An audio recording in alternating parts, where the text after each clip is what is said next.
नारायणं नमस्कृत्यं नरं चैव नरोत्तमं देवीं सरस्वतीं व्यासं ततो जयमुदीरयेत्। व्यासाय विष्णुरूपाय व्यासरूपाय विष्णवे नमो वै ब्रह्मदेवाय वसिष्ठाय नमो नमः। गुरुः ब्रह्मा गुरुर्विष्णु गुरुर्देवो महेश्वरा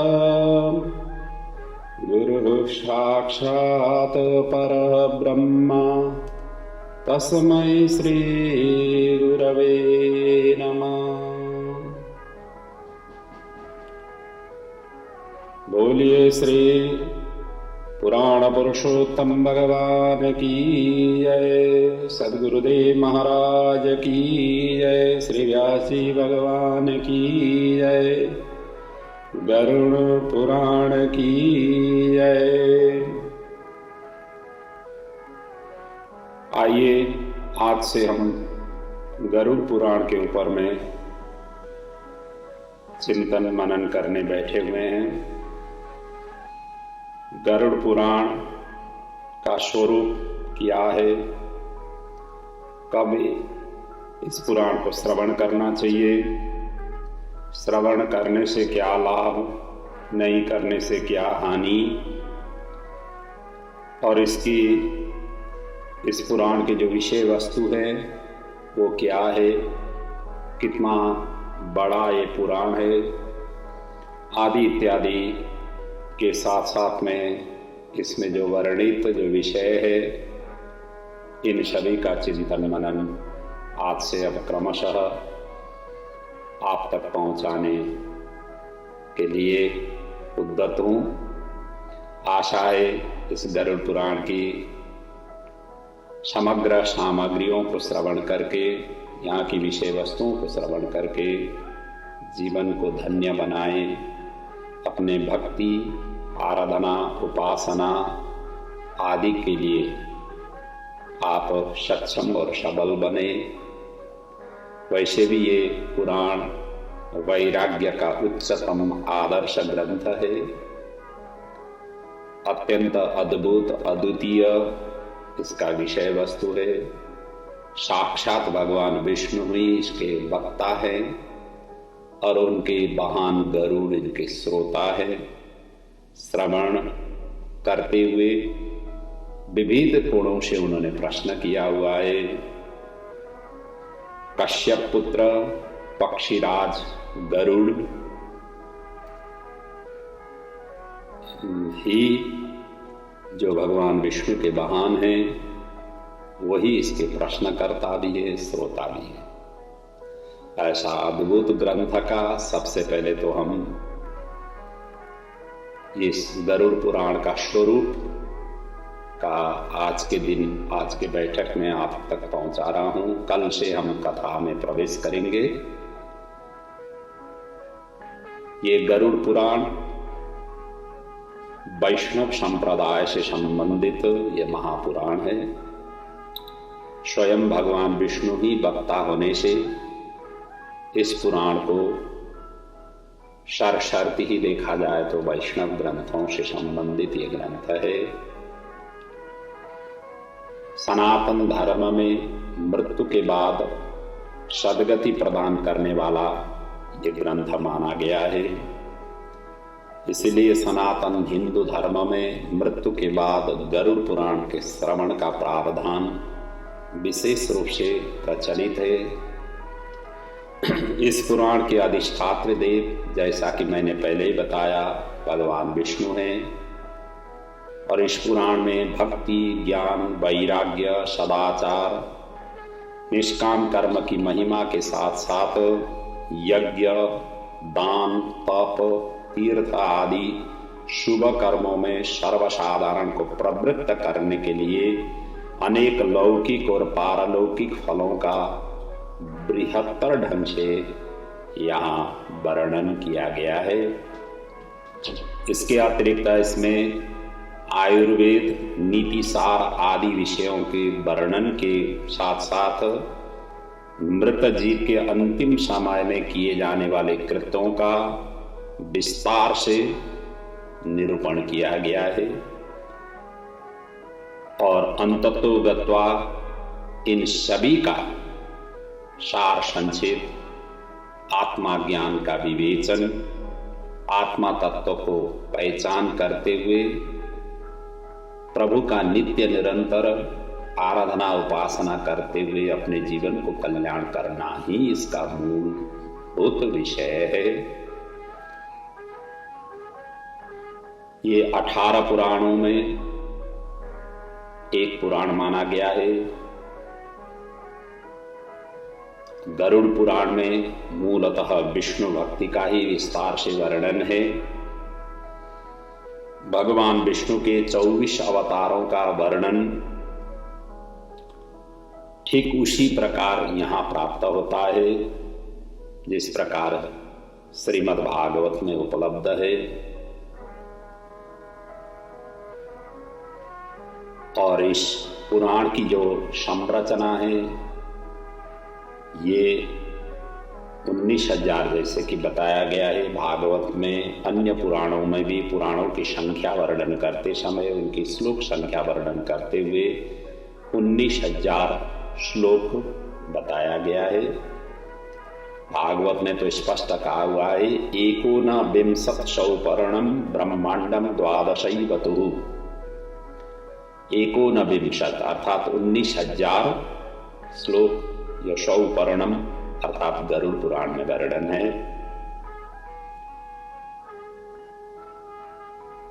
और इस पुराण के मूलतः 2 भाग हैं, एक पूर्व खंड है और दूसरा उत्तर खंड है। पूर्व खंड में 229 अध्याय है और उत्तर खंड में 16 से लेकर 39 अध्याय तक का वर्णन मिलता है। पूर्व खंड एक तरह से देखा जाए तो आचार खंड भी इसे कहते हैं, तो उत्तर खंड केवल प्रेत कल्प है, इसलिए उत्तर खंड को प्रेत कल्प, प्रेत खंड कहा जाता है।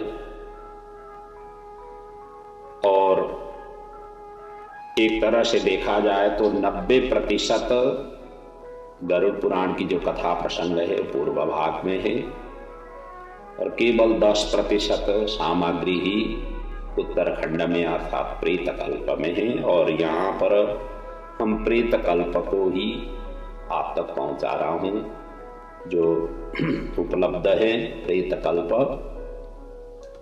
उसी का ही कथा आप तक पहुंचा रहा हूं। और पूर्व खंड में देखा जाए तो विविध प्रकार के विषयों का समावेश है जो जीव और जीवन से संबंधित है। प्रेत खंड मुख्यतः मृत्यु के पश्चात जीव की गति, उससे जुड़े हुए कर्म कांडों से संबंधित है और इन सभी कार्यों के अंततो गत्वा आत्माबोधि है, आत्मा ज्ञान की साक्षात्कार करना ही है। पहले भाग में विष्णु भक्ति और उपासना की विविध विधियों के विषय में उल्लेख है और मृत्यु के उपरांत प्रायः गरुड़ पुराण के श्रवण का प्रावधान हमारे समाज में व्यापक है।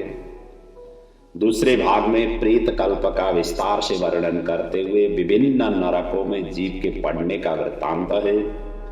इसमें मरने के बाद मनुष्य की क्या गति होती है, उसका किस प्रकार की योनियों में जन्म होता है, प्रेत योनि से मुक्ति कैसे पाई जा सकती है, श्राद्ध और पितृकर्म किस तरह से करना चाहिए और नरकों की दुखद दारुण परिस्थिति से कैसे अपने पूर्वजों को मोक्ष प्रदान किया जा सकता है आदि का विस्तार पूर्वक वर्णन इसमें प्राप्त है।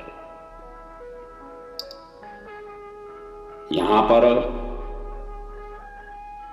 गरुड़ ने भगवान विष्णु से मृत्यु के बाद प्राणियों की स्थिति, जीव की यमलोक की यात्रा और विभिन्न कर्मों से प्राप्त होने वाले नरकों, योनियों और पापियों की दुर्गति से संबंधित अनेक गुण और रहस्य युक्त उन्होंने प्रश्न किए।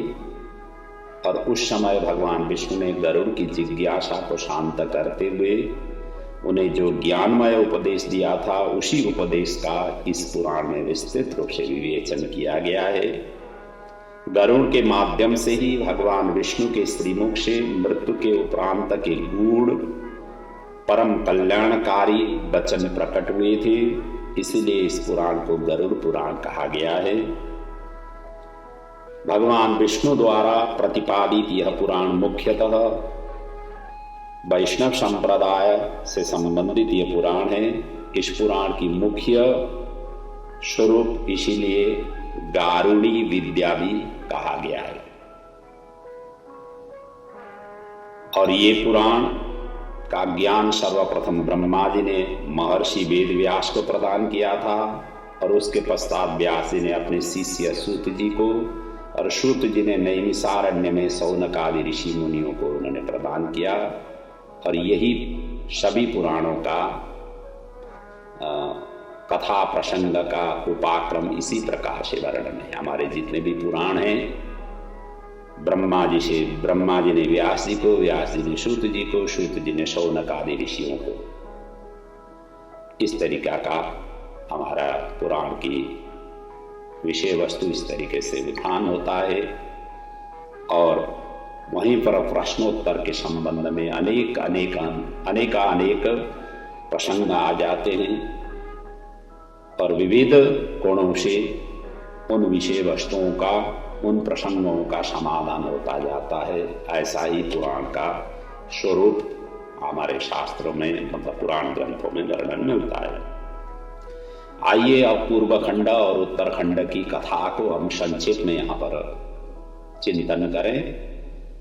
पूर्व खंड में क्या विषय वस्तु है? गरुड़ पुराण की जो पूर्व खंड और उत्तरखंड का हमने उल्लेख किया, पूर्व खंड की विषय वस्तु को देखा जाए तो यह आचार खंड, जैसे कि मैंने पहले बताया है, आचार खंड भी इसको कहते हैं। इस खंड में सबसे पहले पुराण को आरंभ करने का प्रश्न किया गया है, और फिर संक्षेप में सृष्टि का वर्णन है। इसके बाद सूर्य आदि की पूजा की विधि, दीक्षा विधि, श्राद्ध पूजा की विधि, वैष्णव पंजर, योगाध्याय, विष्णु सहस्र नाम कीर्तन, विष्णु ध्यान, सूर्य पूजा, मृत्युंजय पूजा, माला मंत्र, शिव शिवार्चना, गोपाल पूजा, त्रैलोक्य मोहन पूजा, श्रीधर पूजा, विष्णु अर्चा, पंचतत्व अर्चा, चक्र अर्चा, देव पूजा, न्यास आदि, संध्या उपासना, दुर्गार्चन, सुरार्चन, महेश्वर पूजा,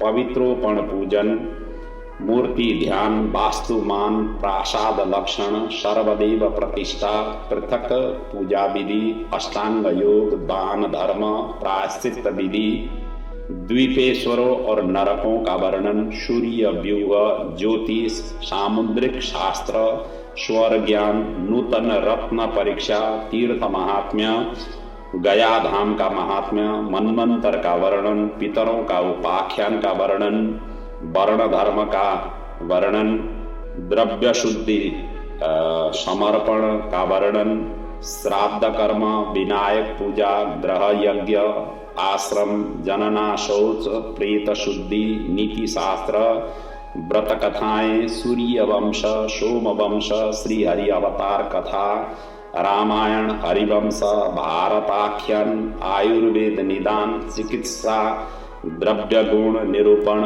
रोगनाशक, विष्णु कवच, गरुड़ कवच, त्रैपूर मंत्र, प्रश्न चूड़ामणि, अश्वा, आयुर्वेद कीर्तन, औषधियों के नाम का कीर्तन, व्याकरण का ऊहापोह, छंद शास्त्र, सदाचार, स्नान विधि, तर्पण, बलि वैश्वदेव का महत्व, संध्या का महत्व, पारणव कर्म, नित्य श्राद्ध, सपिंडन, धर्मसार, पापों का प्रायश्चित, प्रति संक्रम, युग धर्म, कर्म फल, योग शास्त्र, विष्णु भक्ति, श्री हरि को नमस्कार करने का फल, विष्णु महिमा, नृसिंह स्तोत्र, विष्णु अर्चन स्तोत्र, वेदांत और सांख्य का सिद्धांत, ब्रह्म ज्ञान, आत्मा आनंद और गीता का सार आदि इत्यादि विषय वस्तु पूर्व खंड में वर्णित है।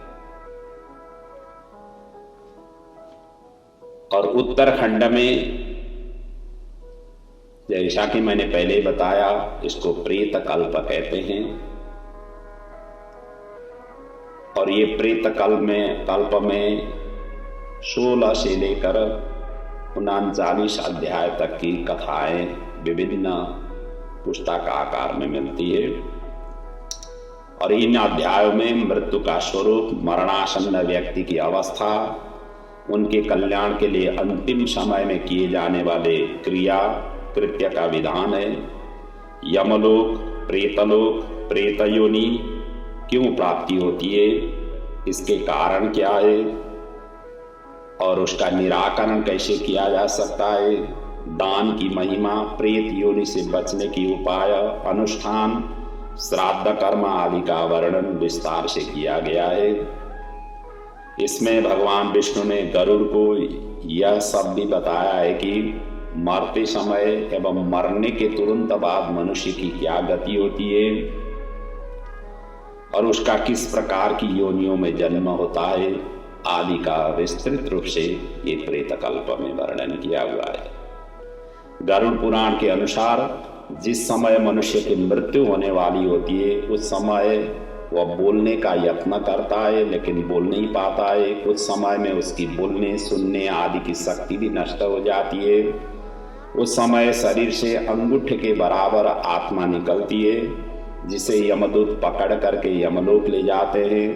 यमराज के दूत आत्मा को यमलोक तक ले जाते हुए डराते हैं और उसे नरक में मिलने वाले दुखों के बारे में भी बताते हैं।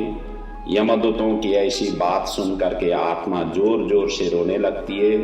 यमलोक तक जाने का रास्ता बड़ा ही कठिन माना जाता है और जब जीवात्मा तपती हवा, गर्म बालू पर चल नहीं पाता है, भूख प्यास से व्याकुल हो जाती है, तब यमदूत उसके पीठ पर चाबुक मारते हुए उसे आगे बढ़ने के लिए कहते हैं।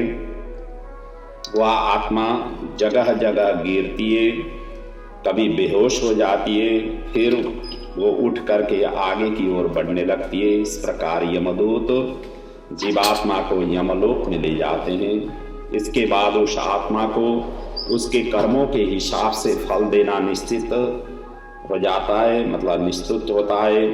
इसके बाद वह जीवात्मा यमराज की आज्ञा से फिर से अपने घर आती है और इस पुराण में बताया गया कि घर आकर के वह जीवात्मा अपने शरीर में फिर से प्रवेश करना चाहती है, लेकिन यमदूत उसे अपने बंधन से मुक्त नहीं करते हैं और भूख व्यास के कारण आत्मा रोने लगती है। इसके बाद में जब उस आत्मा के पुत्र आदि परिजन अगर पिंडदान नहीं देते तो वह प्रेत बन जाती है और सुनसान जंगलों में लंबे समय तक भटकती रहती है, कल्पांत पर्यंत भटकती रहती है।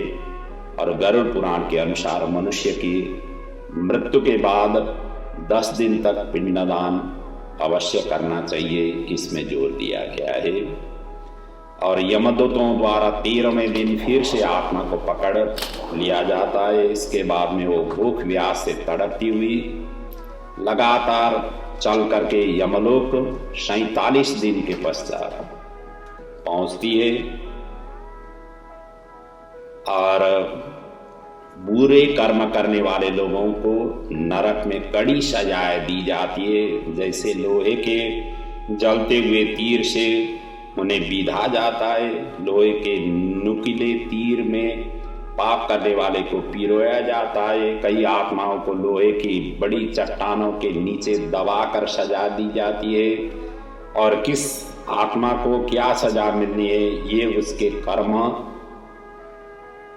अपने जीवन में जैसे कर्म किए हुए हैं उस कर्म के आधार पर निश्चित किया जाता है। और यहाँ पर नरक के विषय में अत्यंत विस्तृत ढंग से यह व्याख्या किया हुआ है। जिस प्रकार 84 लाख योनि है उसी प्रकार 84 लाख नरक है, ऐसा वर्णन मिलता है। और जिन्हें जीव अपने कर्म फल के रूप में उपभोगता है, गरुड़ पुराण ने इसी स्वर्ग नरक वाली व्यवस्था को चुनकर इसका विस्तार से वर्णन किया हुआ है। प्रेत कल्प में कहा गया है कि नरकों में जाने के पश्चात प्राणी प्रेत बन करके अपने परिजनों और संबंधियों को अनेकानेक कष्टों से प्रताड़ित करता रहता है। वह पराई स्त्री और पराये धन पर दृष्टि गड़ाए हुए व्यक्ति को भारी कष्ट पहुंचाता है। जो व्यक्ति दूसरे की संपत्ति हड़प कर जाता है, मित्र से द्रोह करता है, विश्वासघात करता है, ब्राह्मण साधु संत या मठ मंदिरों की संपत्ति का जो हरण करता है, स्त्रियों और बच्चों का संग्रहित धन जो छीन लेता है, पराय स्त्री से व्यभिचार करता है, निर्बल को सताता है, ईश्वर में विश्वास नहीं करता है, कन्या का विक्रय जो करता है, माता बहन पुत्री पुत्र स्त्री पुत्र वधु आदि के निर्दोष होने पर भी उनका त्याग कर देता है, ऐसा व्यक्ति प्रेत योनि में अवश्य जाता है और उसे अनेक नारकीय कष्ट भोगना पड़ता है। उसकी कभी मुक्ति भी नहीं होती है। ऐसे व्यक्ति को जीवित रहते हुए भी अनेक रोग और कष्ट घेर लेते हैं। व्यापार में हानि, गर्भनाश, गृह कलह, ज्वर, कृषि की हानि, संतान मृत्यु आदि से वह दुखी होता रहता है। और अकाल मृत्यु उसी व्यक्ति की होती है जो धर्म का आचरण और नियमों का पालन नहीं करता है, जिसके आचार विचार दूषित होते हैं। उसके दुष्कर्म ही उसे अकाल मृत्यु में धकेल देते हैं। आदि इत्यादि का वर्णन इस प्रेत कल्प में किया गया है। और ये प्रेत योनि से बचने के लिए गरुड़ पुराण में कुछ उपाय भी बताए गए हैं। और उनमें सर्वाधिक प्रमुख उपाय दान पुण्य का ही है। और उसमें भी पिंडदान और श्राद्ध कर्म को विशेष जोर दिया गया है। इसलिए एक तरफ गरुड़ पुराण में कर्मकांड पर बल दिया गया है, तो दूसरी तरफ आत्मा ज्ञान के महत्व का भी प्रतिपादन किया गया है। परमात्मा का ध्यान ही आत्मा ज्ञान का सबसे सरल और सहज उपाय है, इसमें जोर दिया गया है। और उसे अपने मन और इंद्रियों पर संयम रखना परम आवश्यक है। इस प्रकार कर्मकांड पर सर्वाधिक बल देने के उपरांत गरुड़ पुराण में ज्ञानी और सत्यव्रती व्यक्ति को भी बिना कर्मकांड किए वे सदगति प्राप्त कर परलोक में उच्च स्थान प्राप्त करने की विधि भी यहाँ पर बताई गई है। इसलिए ये प्रेत कल्प की पूर्वार्ध में देखा जाए तो नरक का विस्तृत रूप से वर्णन किया गया है, लेकिन वहीं पर उत्तर भाग में आत्मा ज्ञान कैसे प्राप्त करे, आत्मा ज्ञान के लिए क्या सहज और सरल उपाय है आदि इत्यादि का बृहत्तर ढंग से व्याख्या किया हुआ है। इसलिए वैराग्य के लिए, वैराग्य प्राप्ति के लिए, और वैराग्य यदि अपने जीवन में नहीं आ रहा है तो बार बार गरुड़ पुराण श्रवण करने से, विशेष रूप से इस प्रेत कल्प को श्रवण करने से व्यक्ति में वो वैराग्य की घनीभूत रूप से अपने अंदर में प्रादुर्भाव हो जाता है और अनासक्त होते हुए जीवन में प्रभु परमात्मा को चिंतन करते हुए इसी जीवन से वो कल्याण का भागी बन जाता है। इसके लिए भी गरुड़ पुराण श्रवण करना चाहिए।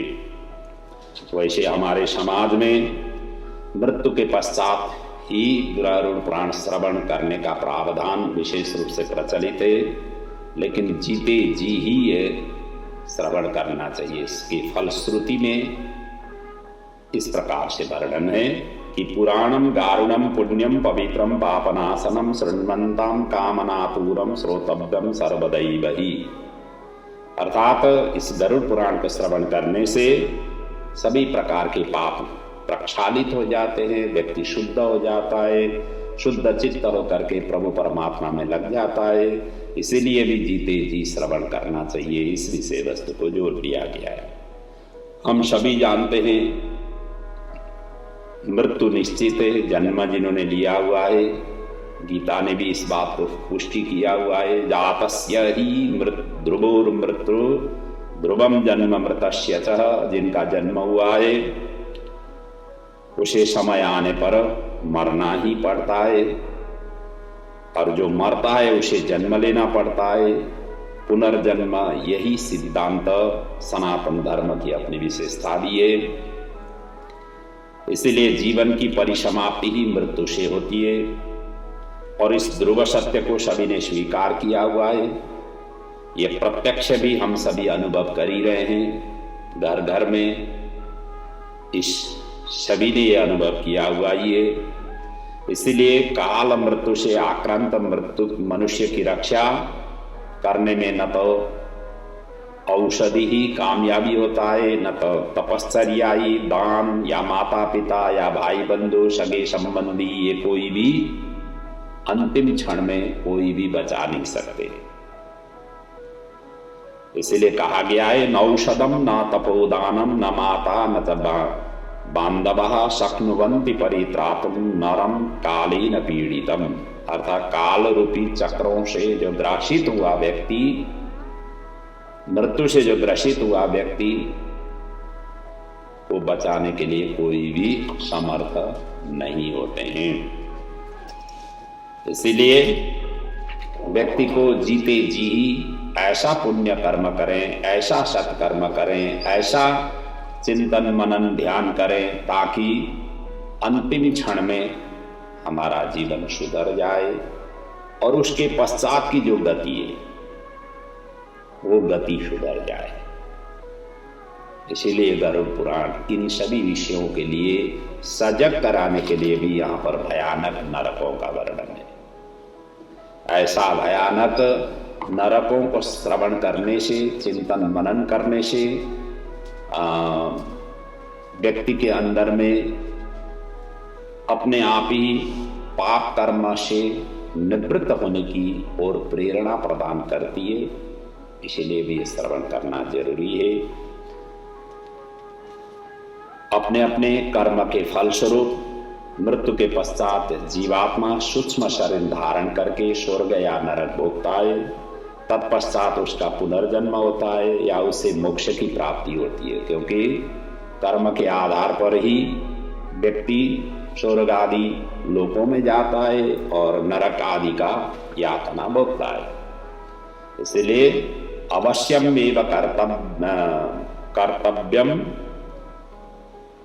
तो अवश्य ही सत्कर्म करते हुए जीवन को सहज और सरल इस इहलोक में रहते हुए और परलोक में भी ऐसे दिव्य गति की प्राप्ति करानी मनुष्य मतलब करना चाहिए।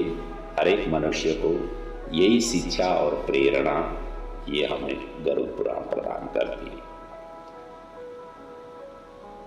जैसा कि मैंने अभी तक वर्णन किया गरुड़ पुराण की जो स्वरूप है, इसका विषय वस्तु आदि का जो मैंने वर्णन किया, अब हम प्रेतकल्प जो उत्तरखंड हैं गरुड़ पुराण के, और इसमें से भी 39 अध्याय तक का वर्णन मिलता है, लेकिन हम यहाँ 16 अध्याय की जो गीता प्रेस आदि ग्रंथों ने गरुड़ पुराण का सारोद्धार प्रेतकल्प के रूप में जो पब्लिश किया हुआ है, उसी बुक को ही आधार बनाते हुए मैं आप तक ये प्रेतकल्प का 16 अध्याय की कथा को आप तक पहुंचा रहा हूं। और इसमें यही वर्णन किया हुआ है कि मृत्यु के बाद के और्धदेहिक संस्कार, पिंडदान, दशगात्र विधि का निरूपण, तर्पण, श्राद्ध, एकादशाह श्राद्ध, सपिंडीकरण श्राद्ध, अशौच आदि निर्णय का विषय वस्तु, कर्म विपाक, पापों के प्रायश्चित विधान आदि इसमें वर्णित है। और इनमें नरकों, यम मार्गों में पड़ने वाली बैतरणी नदी, यम सभा, चित्रगुप्त आदि के भवनों के स्वरूपों का भी इसमें परिचय दिया गया है। इसी प्रकार स्वर्ग, वैकुंठ आदि लोकों के वर्णन के साथ साथ ही यहाँ पर पुरुषार्थ चतुष्टय, धर्म, अर्थ, काम, मोक्ष प्राप्त करने के विविध साधनों का यहाँ पर निरूपण हुआ है। और जन्म मरण के बंधन से मुक्त होने के लिए आत्मा ज्ञान का प्रतिपादन भी यहाँ पर प्राप्त है। ये प्रेत कल्प में ये हम यहाँ पर वर्णन करेंगे इन विषय वस्तुओं को। और वास्तव में ये गरुड़ पुराण समस्त कथाओं और उपदेशों का भी ये सार है, क्योंकि आसक्ति को त्याग करके वैराग्य की ओर प्रवृत्त होना चाहिए। सांसारिक बंधनों से मुक्त होने के लिए एकमात्र परमात्मा की शरण में जाना चाहिए। शरणागति ही सर्वोपरि आश्रय स्थल है और वही प्राप्ति के लिए प्रेरणा देने वाले प्रेरक कथाओं से आबद्ध ये प्रेत कल्प है। और यही लक्ष्य प्राप्ति कर्मयोग, ज्ञान या भक्ति किसी भी प्रकार से हो सकती है। और इसकी विशद व्याख्या इस प्रेत कल्प में की गई है। मनुष्य इस लोक से जाने के बाद अपने पारलौकिक जीवन को किस प्रकार सुख, समृद्धि एवं शांतिप्रद बना सकता है, उसकी मृत्यु के बाद उस प्राणी के उद्धार के लिए पुत्र, पौत्र आदि पारिवारिक जनों का क्या कर्तव्य है, इसका यहाँ पर विशद वर्णन इस प्रेत कल्प में किया गया है। और इतना ही नहीं, इस प्रेत कल्प को श्रवण और पठन से स्वाभाविक ही पुण्य लाभ और अंतःकरण की परिशुद्धि और भगवत प्रेम प्रति, भगवत आराधना और आस्था के प्रति अपने आप ही भाव जागृत होने लग जाता है। और जो आसक्ति, जिन जिन विषयों से हम आसक्ति आबद्ध है, उनके प्रति विरक्त और त्याग देने की प्रेरणा भी हमें क्रमशः उत्पन्न हो जाती है। और साथ ही मनुष्यों को ऐहिक और पारलौकिक हानि लाभ का यथार्थ ज्ञान भी प्राप्त हो जाता है। और जीवन में कर्तव्य निश्चय करने की अनुभूत शिक्षा भी हमें ये प्रेत कल्प प्रदान करती है। इसके अतिरिक्त पुत्र, पौत्र आदि पारिवारिक जनों की पारमार्थिक आवश्यकता और उनके कर्तव्य बोध का परिज्ञान भी इसमें, इस प्रेत कल्प में विषय वस्तु इस प्रकार से उपलब्ध है। और ऐसा ज्ञानवर्धक इस ग्रंथ को चिंतन मनन करते हुए अपना तो कल्याण करेंगे ही, और अपने पूर्वजों जो नरक आदि में गए हुए हैं तो उन सभी का भी उद्धार हम कर सकते हैं, करा सकते हैं। इसलिए ऐसा अद्भुत, अद्वितीय इस प्रेत कल्प को श्रवण करते हुए जीवन को धन्य बनाएं। हमारे शास्त्र को चिंतन मनन करते हुए हम स्वयं उसके विषय में अत्यधिक ज्ञान लाभ कर सके। और ज्ञानी व्यक्ति ही वही प्रभु परमात्मा को सहज और सरल ढंग से प्राप्त भी कर सकता है। और उस विषय को विशेष रूप से ध्यान में रखते हुए मैं इस प्रेत कल्प का क्रमशः चिंतन अब कल के प्रसंग से आगे बढ़ाऊंगा। आज हमने गरुड़ पुराण की जो विषय वस्तु था, इनकी मूलभूत जो स्वरूप है, इसका सांगोपांग हमने चिंतन किया। और कल के प्रसंग से हम पहले अध्याय की कथा से आगे बढ़ेंगे। कुल इसमें 16 अध्याय हैं और सभी में मिला करके 1273 मंत्र है, श्लोक हैं। और इन मंत्रों का जो भाव है, उस विषय वस्तु को कल के प्रसंग से हम क्रमशः चिंतन मनन करेंगे। इतना ही है, जो पापी हैं उनके लिए ही ये नरक का विधान है। जो धर्मात्मा है, जो पुण्यजन है, जो दान पुण्य आदि करते हुए जीवन को यथाशक्य जिन्होंने प्रभु की सेवा, आराधना, उपासना, अर्चन आदि करते हुए जिन्होंने जीवन को आगे बढ़ाया हुआ है, उनके लिए ये नरक यातना नहीं है। ये पहले से ही क्लियर हो जाए, स्पष्ट हो जाए। जो पापी हैं, जिन्होंने अपने जीवन में कभी न दान, न तप, न यज्ञ, न जप, न तीर्थाटन, न कुछ ऐसे किए हुए व्यक्ति के लिए ही ये नरक यातना है, नरक वर्णन है।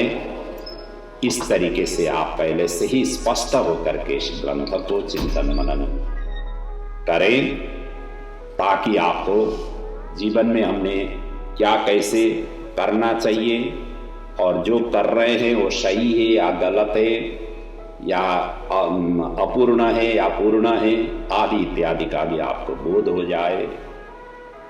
ये भी इस ग्रंथ की चिंतन मनन करने से, सांगोपांग अध्ययन, अनुशीलन, अनुगमन करने से हमें ये सभी का ज्ञान हमें प्राप्त हो जाता है। तो इन्हीं भावों के साथ, इन्हीं विचारों के साथ इस प्रेत कल्प को आप तक अब क्रमशः मैं पहुंचाता ही रहूँगा। आज के प्रसंग को मैं यहीं तक यहीं विराम देने जा रहा हूँ। लगभग आधा घंटा का समय सोचा हुआ हूँ, तो जितना आधा घंटा के अंदर में जहाँ तक हम कथा में पहुँचते हैं, जो वर्णन में हम पहुँचते हैं, वहीं पर जाकर के फिर विराम करेंगे। फिर अगले पड़ाव में उससे आगे की कथा को चिंतन मनन करते जाएंगे। यही सोच और ध्येय है।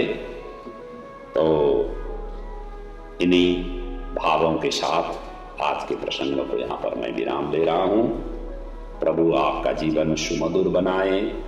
नित्य निरंतर प्रभु की आराधना चिंतन करते हुए इसी जीवन से प्रभु प्राप्ति और ये जन्म मरण के चक्रों से सदा सर्वदा के लिए छूट जाए, यही प्रभु हम सभी के लिए प्रेरणा प्रदान करें।